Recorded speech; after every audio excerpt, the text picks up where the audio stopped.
ఏం చేస్తున్నావు నానా? ఏం చేస్తున్నా? చూడండి ఫ్రెండ్స్, తమ్ముడికి క్యారీకి దోశ వేసాడు. తనే కారం తిప్పాడు మిక్సీకి. ఇక్కడేమో మావాడు రెడీ అవుతున్నాడు. ఫేస్ చూపి.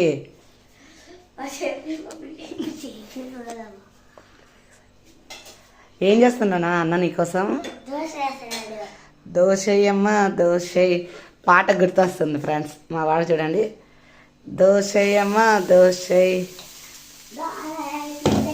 ఎక్కువ నెరపట్లేదు క్యారీ కాబట్టి అన్నకు వస్తున్నాడు. సబ్స్క్రైబ్ చేయండి, షేర్ చేయండి, లైక్ చేయండి. వీడియో అనిపించిన కామెంట్ ద్వారా తెలియచేయండి. Bye friends.